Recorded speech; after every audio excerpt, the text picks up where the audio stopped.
Hello, I'm Michael Redmond. In this video I'm going to continue with lectures about the through 3-point.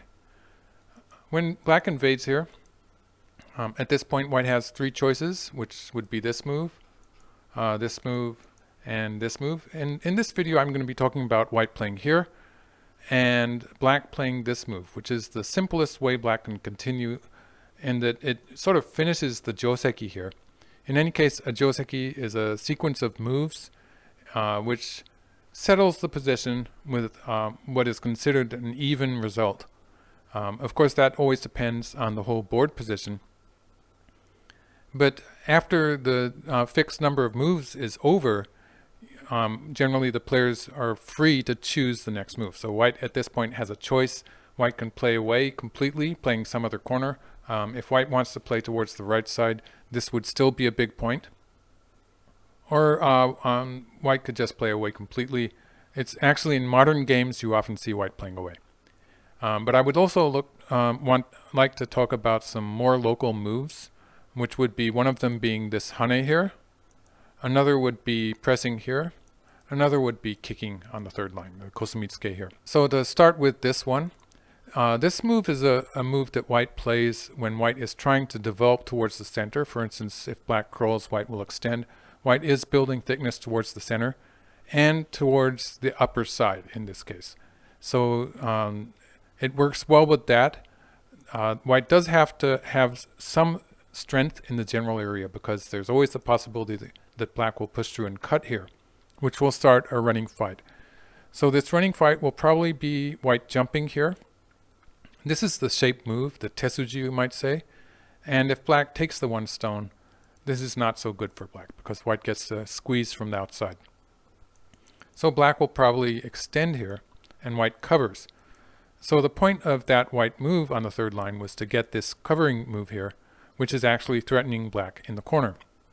For instance, if black plays towards the center, white will be able to kill this corner group. So it's not alive as it stands. Therefore, black will have to play here, and the fight in the center of the board will continue. Maybe something like this could be expected. And how this fight will develop depends a lot on the neighboring stones. The whole board position will change it. So if black has a very strong position on the upper side, maybe this is not a good idea for white. Or even if black has a very strong position on the right side. So it depends on a lot of things. And going back to that white move here. So this move is a move that white will be playing when white has some general strength in the general area. If black does not want to push through and cut immediately, black could play this way, threatening to cut on the fourth line at some later time. After black is played here, of course, the cut on the fourth line is much more effective because white is falling back behind by one move. Like for instance, if white plays the strongest way like this, this is quickly looking a bit difficult for white. So white would probably either, if white plays away, white would have to deal with that, or white could play something to stop the cut, and again, white is building thickness towards the center of the board. So this is how this move works for white. Pressing on the third line, white is trying to build thickness towards the center of the board. Now to look at some other variations. White can play this way. This is usually played actually when black has played some kind of a pincer. So for instance, if black plays somewhere around here and the white group seems to be a bit weak. So something like this, for instance, then sometimes you will see white play the kick here and then run out on the side. So it's a move where white is moving out to the left, and also sometimes white will be looking at this hane here, which is one of the moves that white has at his disposal. So if black covers here, white can play here and black is cut off. So white always has the option of playing this sequence to try to cut black off. So that's another move connected to that kick that white has played at A. So there's that combination there. Another way white can do this is to play immediately here.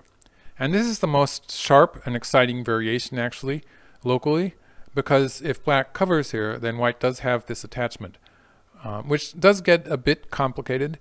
Black pushes through here and white cuts, and we get into a joseki. If you watched top professional games, I'm pretty sure if you watched recent top professional games, you've probably seen this. At this point, if black plays here, white can squeeze like this and capture the one stone. And a lot depends on the ladder here. So if the ladder favors white, this is a very good option for white to play.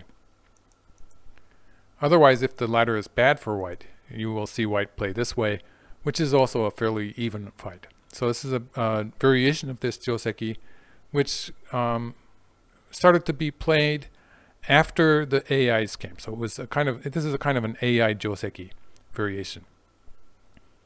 Just to go into one more variation of this, I could go on about this joseki for pretty indefinitely, so I'll try to keep it relatively simple. If black takes the one stone here, white can play here and connect.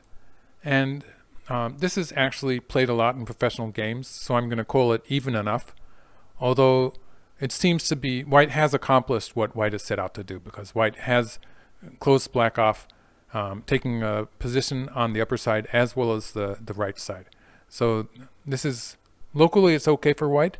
You have to remember that taking the initiative, taking sente, is always very important in opening positions especially.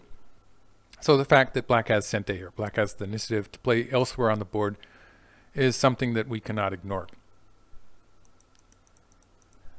Another possibility is that black does not push through and just cuts here, in which case white can connect, and black would probably play something towards the upper side. Black, taking that one white stone, black is more or less alive, like something like this, and black will be alive in the corner.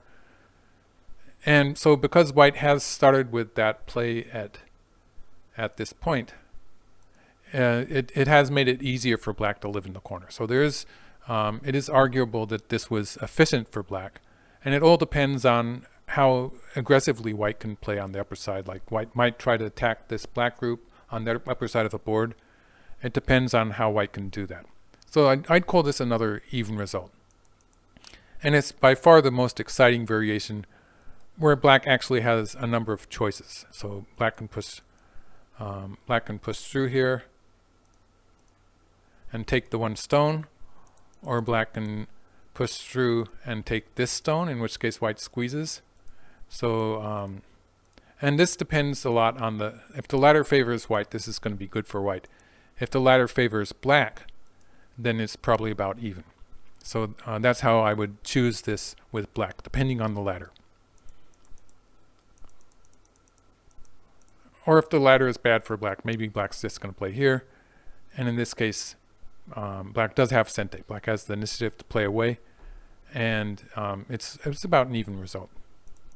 So that's just some of the variations that can happen when black has played this sliding move. This is just some of the variations that could happen when black has played this move. In actual play, I would say that the majority of the games have white playing away for a while, quite often playing to the right side actually, which is a big point. Playing on the right side somewhere around here is also a very big point. So locally, white can play this move or continue locally there. So that's it for this video, and I'll see you next time. Thank you.